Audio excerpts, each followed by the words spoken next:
Hello everyone, welcome back to my channel. आज फिर से कोई व्लॉग नहीं लेकर आई हूँ। आज फिर से थोड़ा सा डिफरेंट कुछ लेकर आई हूँ आप लोगों के लिए। अभी कुछ टाइम पहले मैंने एक व्लॉग शेयर किया था जिसमें मैंने आप लोगों को बताई थी अपनी शादी की स्टोरी कि मेरी शादी किस तरह से हुई थी, जिससे हमारी अरेंज मैरिज थी, लव मैरिज थी, वो मैंने सब कुछ आप लोगों को बताया और आप लोगों ने बहुत प्यार दिया उस व्लॉग को। पर वो व्लॉग जो है बहुत ज़्यादा लंबा हो गया था क्योंकि वो कहानी मैंने एक व्लॉग में ही बताई थी। तो मैं बना तो रही थी उस व्लॉग में पकौड़े और फिर मैं अपनी स्टोरी बताने बैठ गई तो पकौड़े तो कहीं खो गए और वो व्लॉग हो गया थोड़ा सा अलग ही हो गया। तो इस बार मैंने सोचा कि अब अगर मुझे आप लोगों से कोई भी अपनी बात शेयर करनी है तो मैं व्लॉग में नहीं बताऊंगी। अगर बहुत लंबी चौड़ी बात है तो उसके लिए मैं अलग से एक वीडियो बना लूँगी, ताकि आप लोगों को भी, मतलब जिन लोगों को मुझे जानना है, जिन लोगों को मेरी स्टोरी में इंटरेस्ट है, मतलब कुछ लोग होते हैं जो सिर्फ व्लॉग देखने आते हैं, तो वो लोग को अगर उस टाइम मैं व्लॉग में स्टोरी बताने बैठ जाती हूँ तो उन लोगों को लगता है यार ये क्या है। और कुछ लोग होते हैं जो मुझे, कुछ फ्रेंड्स हैं जो मुझे जानना चाहते हैं पर्सनली कि मैं कैसी हूँ, मेरी लाइफ कैसी है, क्या स्टोरी है। तो जिन लोगों को स्टोरी में इंटरेस्ट होगा वो ये वाला जो वीडियो है वो देख लेंगे। तो मैंने सोचा एक अलग से वीडियो बनाती हूँ कि आगे क्या हुआ था। हमारी मतलब रिश्ता हो गया था, उसके बाद जो है हमारी अरेंज मैरिज में प्यार कैसा था, किस तरह से सारी चीज़ें थी, वो मैं आप लोगों के साथ इस वीडियो में शेयर करने वाली हूँ। और मुझे बहुत अच्छा लगता है अपनी बातें आप लोगों के साथ शेयर करना। मतलब आप लोगों से जब शेयर करती हूँ तो मैं भी थोड़ी देर के लिए उन्हीं दिनों में वापस चली जाती हूँ और मुझे अच्छा लगता है। और फिर आप लोग अच्छे अच्छे जब प्यारे प्यारे कमेंट्स करते हो तो फिर मुझे और भी अच्छा लगता है, मुझे और भी, मतलब जब उनको पढ़ती हूँ तो मुझे बहुत ज़्यादा अच्छा लगता है। हाँ, और एक और चीज़, कुछ लोग कहते हैं कि सॉरी कुछ लोग कहते हैं कि अरेंज मैरिज में लव नहीं होता, मतलब लव बाद में होता है अरेंज मैरिज में। मतलब लव मैरिज अलग होती है और अरेंज मैरिज अलग होती है। पर मेरा मानना ऐसा नहीं है। मेरा मानना ऐसा है कि अरेंज मैरिज में भी प्यार होता है और मतलब प्यार नहीं होगा तो शादी कहाँ, मतलब सारी चीज़ होती है यार अरेंज मैरिज में भी। पर बस ये है कि हम उसको किस तरह से देखते हैं। पता नहीं यार मैं आप लोगों को मेरी बात समझा भी पा रही हूँ या नहीं, पर मेरी शादी में जो है लव भी था, बहुत सारा लव था और वही मैं आप लोगों के साथ आज शेयर कर रही हूँ। चलिए ठीक है, अब बताती हूँ, शुरू करती हूँ बताना। हाँ जी, तो रिश्ता हो गया था। तो रिश्ता होने के बाद जो है मेरा रिश्ता हो गया था अप्रैल में। अप्रैल में मेरा रिश्ता हो गया था, नहीं अप्रैल में भी नहीं, अप्रैल से पहले मेरा रिश्ता पक्का हो गया था। और अप्रैल मार्च में, हाँ मार्च में मेरे को देखने आए थे, मेरा रिश्ता पक्का हो गया था। मई में एंगेजमेंट हुई थी और नवंबर में मेरी शादी हुई थी। तो इतना लंबा टाइम था मेरे रिश्ते से लेकर शादी तक, बहुत लंबा टाइम था। तो उस टाइम में क्या क्या हुआ, कुछ इंटरेस्टिंग, मतलब कुछ प्यार, कुछ तकरार, कुछ इंटरेस्टिंग से किस्से, तो वही एक दो किस्से मैं आप लोगों के साथ आज शेयर करूँगी। तो रिश्ता हो गया था और उसके बाद जो है शुरू हो गई थी हमारी बातें। तो बातें कैसे होती थी हमारी, तो तेजी के पास था मोबाइल पर मेरे पास मोबाइल नहीं था, क्योंकि उस टाइम, आज तो जैसे हर लड़की के पास अपना पर्सनल मोबाइल होता है, पर उस टाइम जो है फ़ोन हुआ करते थे लैंडलाइन। हर घर में एक लैंडलाइन फ़ोन हुआ करता था, किसी के पास पर्सनल मोबाइल नहीं होते थे।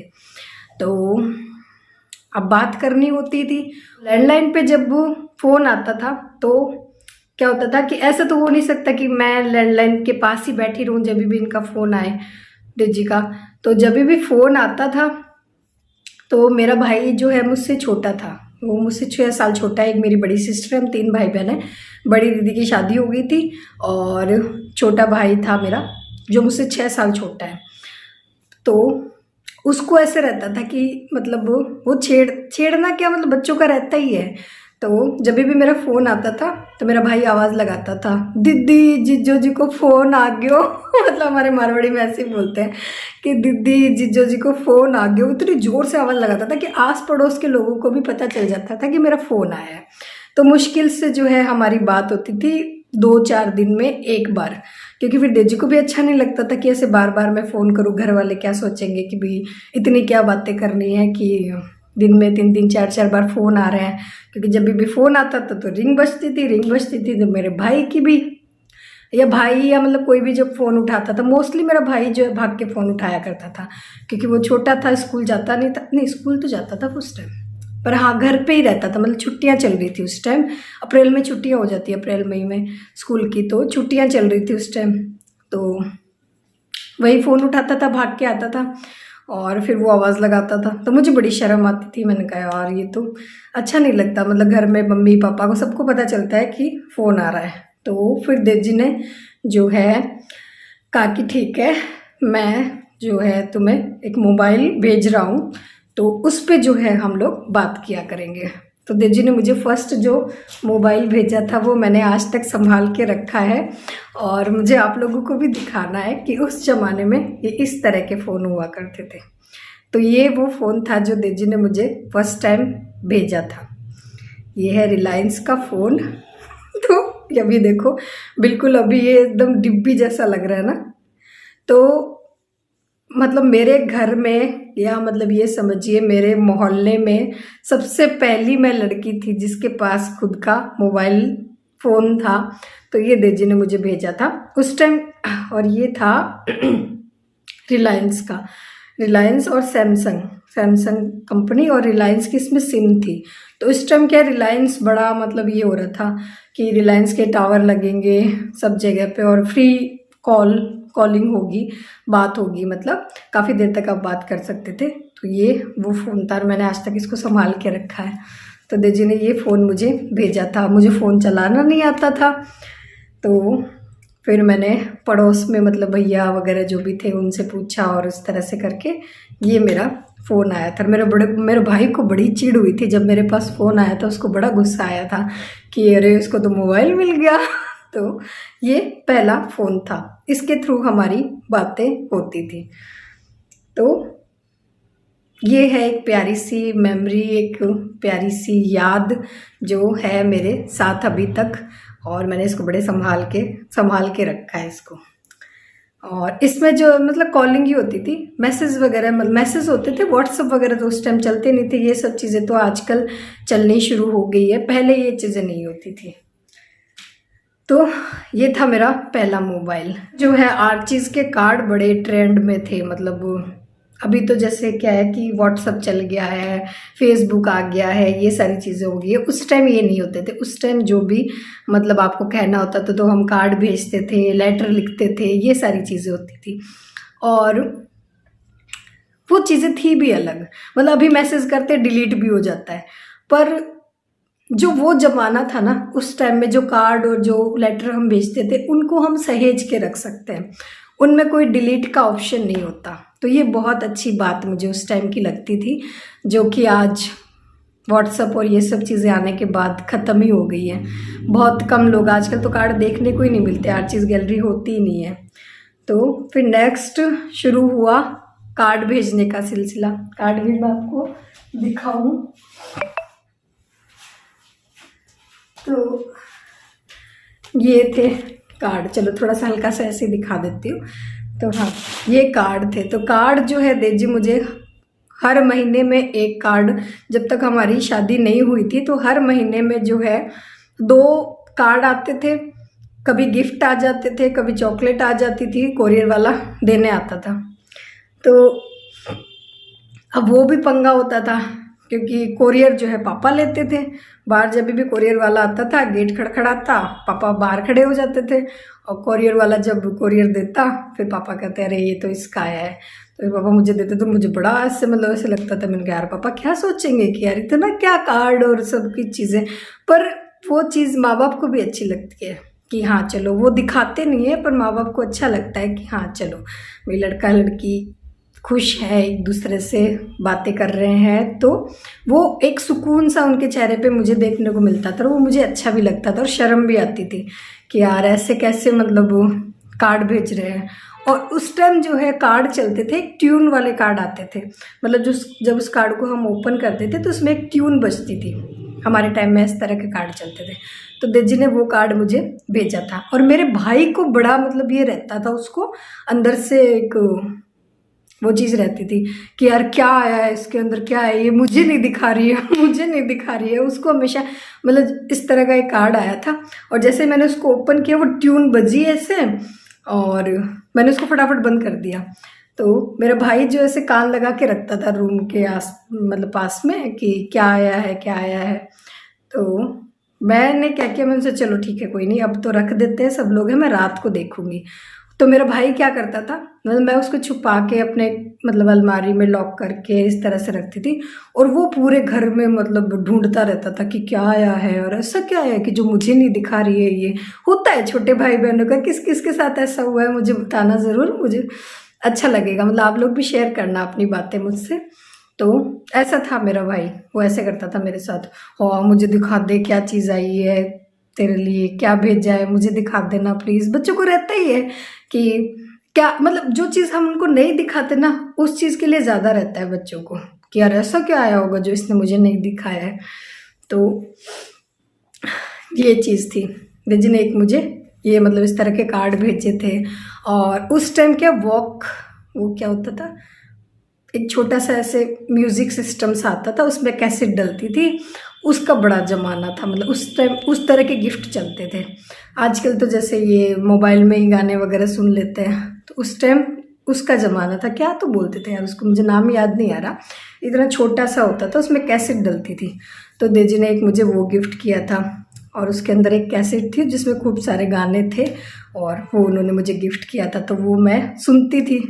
तो वो सॉन्ग थोड़े से मतलब इस तरह से प्यार मोहब्बत के सॉन्ग थे, तो मेरे भाई को ये भी रहता था कि यार ये कौन से सॉन्ग सुन रही है, मुझे क्यों नहीं सुना रही, मुझे क्यों नहीं दे रही है सारी चीज़ें, मुझे क्यों नहीं दिखा रही है। उसको रहता था कि मैं उसके साथ शेयर करूँ सारी चीज़ें। तो ये थी हमारी मतलब आगे की कहानी दास्तान।